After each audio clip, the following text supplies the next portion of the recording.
Christian Podcast. I'm Rick Nickel, the Director of Advancement, and with me today is Brian Rex. Brian, welcome. Thanks for coming. Brian, I want to introduce as an alum, a graduate of Norfolk Christian, as well as the parent of 3 students now here at Norfolk Christian Schools. He's owner of a family business, Cornerstone Financial Services, along with him and his brother Adam and their father Jerry. And he is with us here today specifically to speak to grandparents and questions that come up from grandparents. And so we'll address that now. Brian, thanks for being here. Thanks for having me, Rick. Brian, a question we get from grandparents quite often, because many of them help pay the tuition for their grandchildren, is are there any tax benefits or tax smart ways to do that? And so this is a short, brief introduction to that. And with your expertise, we thought you might be able to give them some information regarding that question. Yeah, Rick, I'm happy to be here. I should begin by saying this. I am not a licensed tax expert, so my best advice would be please talk to your own advisor or your own CPA, because what we're going to talk about here are some general ideas to spark some conversation, and then dig deep with your own advisor, please. And what I'll do, Rick, is I'm going to talk for a minute about sort of some broad topics, and then we'll work our way down into some more slightly esoteric, smaller audience topics. And I know you're going to have another guest who's going to dig deeply into the 529, the Virginia 529, which is, it is a marvelous vehicle. I would say start the conversation there. Always start with the Virginia 529 because it is broad. It gives delightful tax breaks. And a lot of estate planning benefits as well. So what I'm going to address today can be looked at as both helping a grandparent help their child or grandchild, but it's also going to help the grandparent from an estate planning standpoint. When I'm working with grandparents, they're often looking for ways to reduce their current taxable estate. Everything we're going to talk about accomplishes that in some way, shape, or form. The 529 is one of the first, but I'm going to let the other guests address the details on that. So I'll begin with the sort of number 2 in line behind the 529, which is a Coverdell education savings account. The reason it's not as popular is it has a smaller contribution limit. The 529 lets you put a lot more money in. The Coverdell is going to limit you to $2,000 per year per beneficiary. So it's not nothing, but it's not as robust as the 529. I should mention there are some limits in terms of the income that you can earn and still contribute to a Coverdell account, but $2,000 per beneficiary, and then that money can be used to pay for private secondary school or primary school. So the Coverdell would be the first thing I would want to touch on. The next thing, we're going to move out of sort of specific tax code and address general sort of federal tax topics, and I would say a gift from a grandparent down to the child is one of the most efficient ways for us to tackle this. And so a direct gift in 2022, that's when we're recording this, is up to $16,000 per donor per recipient. Okay? And so if you take my wife and I, Kelly and I, if we wanted to give our oldest daughter money, I could give her $16,000, and then Kelly could also give her $16,000. There's no tax forms, there's no tax due from me, there's no tax due from my daughter. So it's a direct gift. It's simple. Now I can also partner with my wife, Kelly. Kelly could give my oldest daughter $16,000. I could give her $16,000. So now this one recipient has received $32,000. That's another way for us to just quickly move money from my estate down to her estate. So the direct gift is one of the tools that is worth addressing, and $16,000 is the limit for this year. Those numbers move up a little bit each year. But let's talk about a way that we might even skip that $16,000 limit. One of the next tools that we'll talk about is a direct contribution to the educational institution. So grandparent writes a check to Norfolk Christian Schools to pay for tuition. That bypasses the $16,000 per year limit. It's completely set aside the IRS does not commingle those. So I can give my Christmas gifts. I can give, if I'm giving other meaningful monetary gifts, but then I also write a check directly to Norfolk Christian, the IRS will separate those.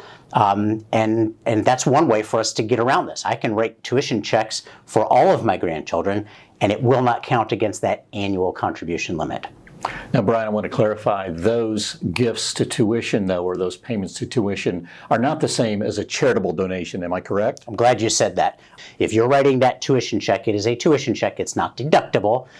You are doing this for reducing your taxable estate and for getting around that limit of the annual gift. It is certainly received with, I'm sure, great appreciation, but it is not a deductible contribution to the school. Thank you for clarifying. Rick, something else while we're talking about making gifts and sort of whether we go through the child or grandchild or directly to the institution, it's worth noting sometimes, based on the health of the grandparent, sometimes it makes sense to make a big gift today and simply file a tax return notifying the IRS that you've made that gift. It doesn't mean that it's a taxable gift. In 2022, each individual has a little over $12 million that they're allowed to give during their lifetime to another person. It's a lot of money. If I really want to make a gift, and it's bigger than the $16,000 that we talked about earlier, I can give up to that $12 million in one check. I simply need to fill out a special tax return, and it's an informational return to the IRS, raising my hand saying, hey, I'm using some of this lifetime exemption today, but I don't want to hear about it later. When I pass away and my estate might be taxable, I don't want you all coming back and trying to claw back this gift and call it taxable because I'm giving it today when I'm allowed to give $12 million. And so some of our wealthier clients are choosing to do that today. They're making a big gift and simply allocating it against that $12 million that they're allowed to give during their entire lifetime. Is that a short-term situation?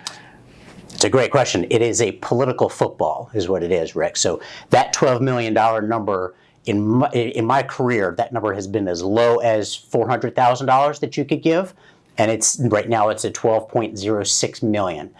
That will follow political trends. So short term, quite possibly. Stick around. Here's the interesting thing: the IRS has codified this to say if you make the gift this year, and if you file that return this year, you heard me use the phrase clawback. The IRS has said we will not claw that back. Even if the future gift limit comes down, you could give $12 million today.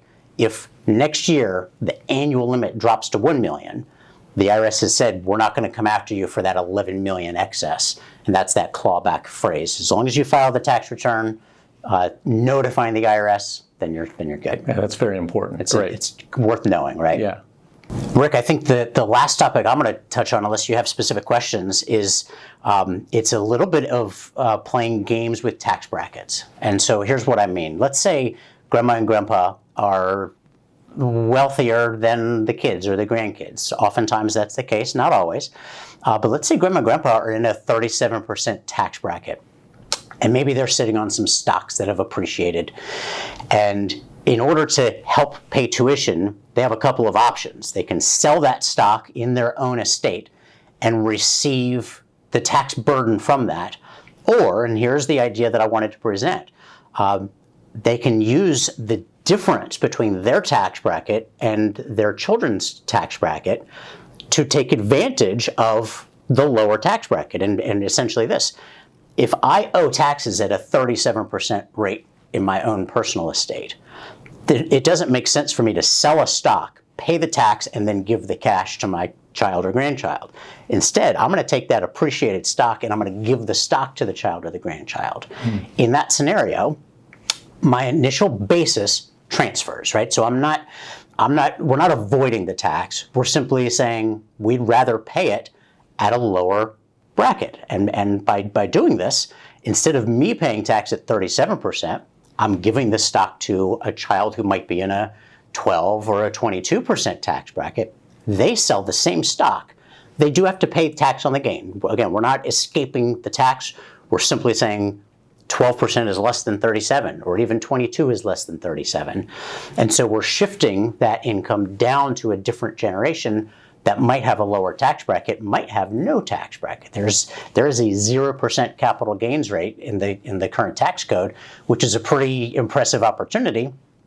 The way you take advantage of that is you give appreciated securities to a child or a grandchild, and I'm going to come back to that in a moment, and then you let them sell it in their own tax bracket. Let me close the loop on the grandchild. Giving appreciated securities to somebody who's under the age of 24 can be tricky. There is a nuance to the tax code that says they might be taxed at a higher rate than you intended. So we would say age 24 and older, out of college, is the appropriate age. So you're probably not going to give from a grandparent directly to the student here at Norfolk Christian, but it could work really well from a grandparent to a parent who is paying for their children if there's a difference in the tax brackets. That's very fascinating to me. That's great. Okay, so Brian, I think my last question would be, we have grandparents that have grandchildren here from anywhere from pre-K 3 years old, up to a graduating senior, could be 17 years old. Does any of this apply differently across those ages? Yeah, it's a great question. Rick, with the exception of the 529, everything I've addressed can apply from pre-K 3 on up through the senior or the second round senior, God forbid. The 529 I hold as an exception because if you have a senior who's considering maybe going to a college and maybe applying for financial aid, you want to be cautious about what you have accumulated in the 529, whose name you've accumulated it in. Is it in the parent's name, the kid's name, or the grandparent's name? And then even the distributions from the 529, they could impact financial aid. But everything else we've talked about, the gifting, the gift splitting, the front-loading a lifetime gift, gifting appreciated securities, it applies across the board. Fantastic. Brian, this is really great information. Grandparents, I hope that you got something out of this. As Brian mentioned, we'll have a follow-up more specifically on the 529 plan. And also, Brian has offered graciously, we'll include with this podcast some information on how you can contact Brian as well as me here at the school. But really, Brian, if you have specific questions on any of these, he's the expert, as you can tell. Grandparents, those of you that are watching, thank you for watching this podcast. And for those of you helping to pay for the tuition of your grandchild at Norfolk Christian, that is an incredible gift that you are providing to them. And we just applaud you and we thank you, and we hope that this is helpful to you in doing that in the best ways possible, being the best steward of the funds that you are providing. So until next time, we say thank you for joining us and goodbye.